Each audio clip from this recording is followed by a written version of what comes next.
And I said, okay, well, when is the end? and I know everybody wants to know the end, and I know why everybody wants to know the end, because they want to live their life to the fullest. They don't want to. If judgment were to happen right now, trust me, half of you wouldn't be living the way you're living. You understand?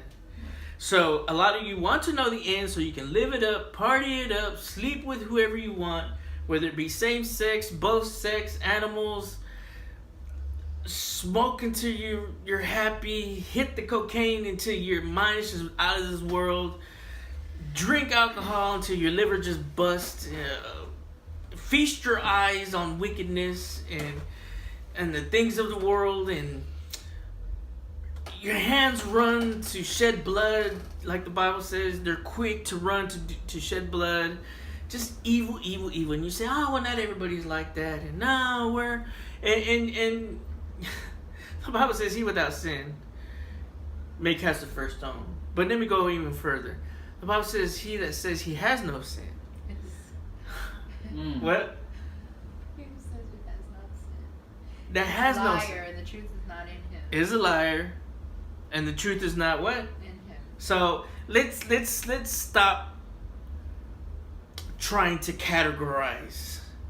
Well, I'm not that way, and I'm not a murderer. I'm not a daughter. I'm not. Idolater. Or I'm not a fornicator. I'm not a child molester. I'm not a crackhead, pipehead.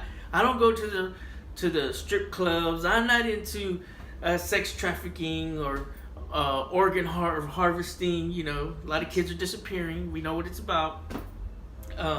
Whatever your flavor is. Well, oh yeah, I'm the rich guy. I don't do that. I'm the rich guy. No, you just rob people out of their money in certain ways, just in a more like Wall Street, more craftier. You create things.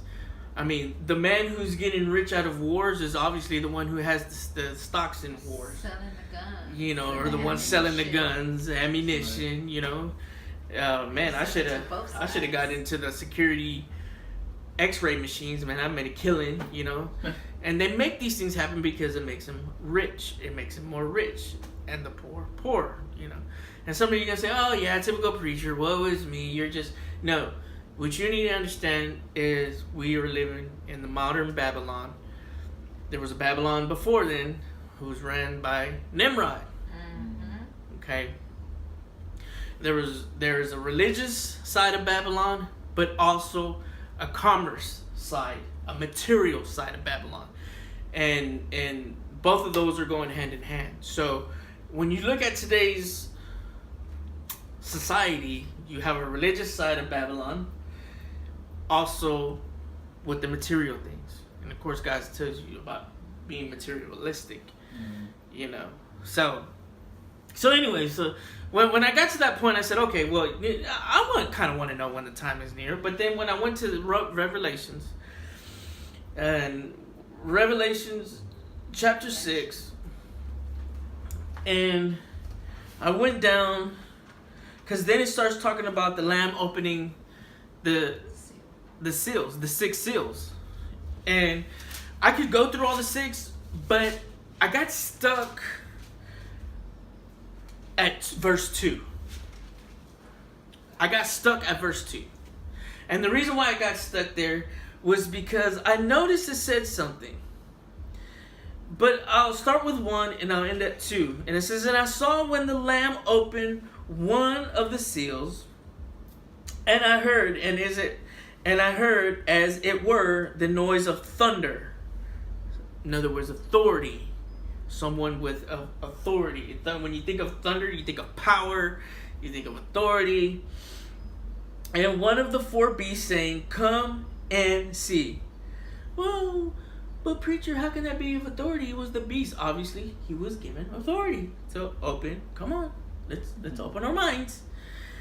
And I saw, and behold, a white horse, and he that sat on him had a bow, and a crown was given unto him, and he went forth conquering and to conquer. Now, a lot of y'all people are running and saying, oh, that was Jesus and he was coming forth. Well, I was like that too. Let me be honest. I was like that too. In the very beginning of my walk with Christianity, so to speak, or with the Lord, and reading of the scriptures, because nobody wants to read scriptures nowadays. They just want to skim or listen to somebody on TV because they're too lazy to go pick up the word. I'm just, hey, it is what it is.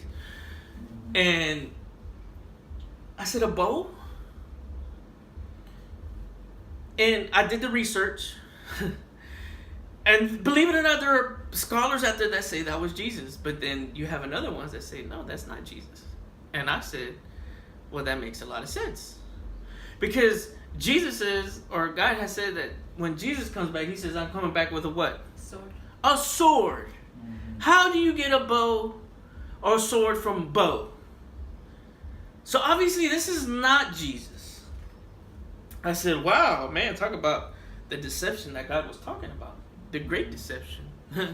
And I said, okay. And it talks about it was given unto him a crown. And then given them to authority for war and to conquer. Man. So I said, man, well then who is this guy on the horse? So I went to more studying. And I dug deeper. And of course they're like, oh, well that's the Antichrist. Okay, well, and you're right. But how? How did we get to this part? Or how, or what, and who, and how, all these questions. So as I was digging, and whoever this Antichrist is, they say, is going to have the spirit like the man Nimrod. Anybody know who Nimrod is? So as I began to do the research, then we go to Genesis 10. And we're going to start at verse 8. Because I wanted to know Nimrod. Now mind you, I had everything in my mind to preach about deception, and this is going to go along with it.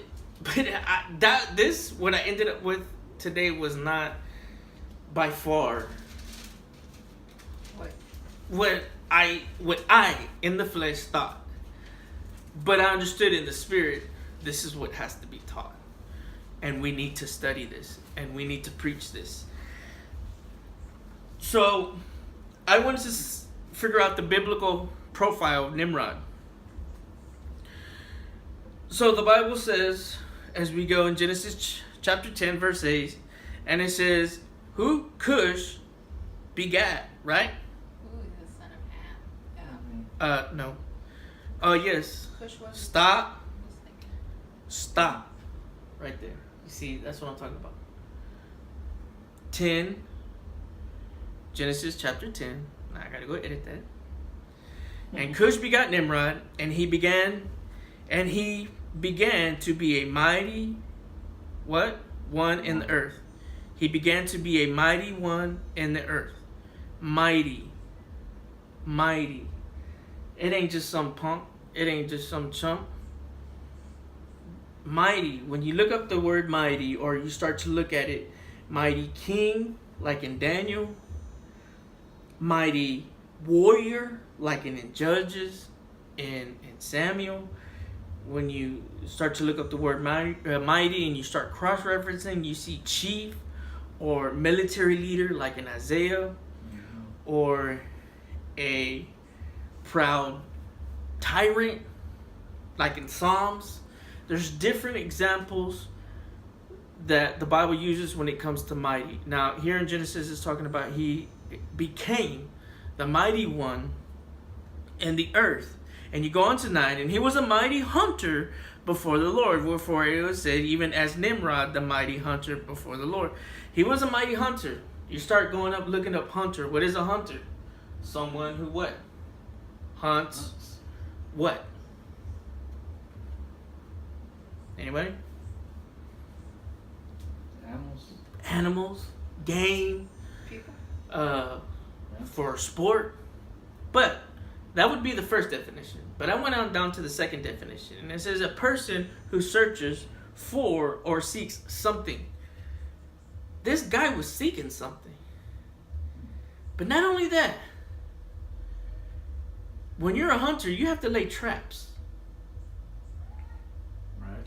But it's not the trap that you're thinking about. But it is a trap. And we're going to begin to look. And it says in Genesis 10:10, in the beginning of his kingdom was who? Babel. Babel. And builded who? No, hold on, I'm sorry. And Babel, and the next one was who? Eric. Eric? Eric. That's what it says. And who? Akkad. And who? Kana. And the land of... Shiner. So, I wanted to break this down. And what I begin to find is that in there, it talks about Babel, right? The Tower of Babel, his city, and the names within that city, if I'm not mistaken, right? So you have who? Babel. Iraq Eric. and Akkad.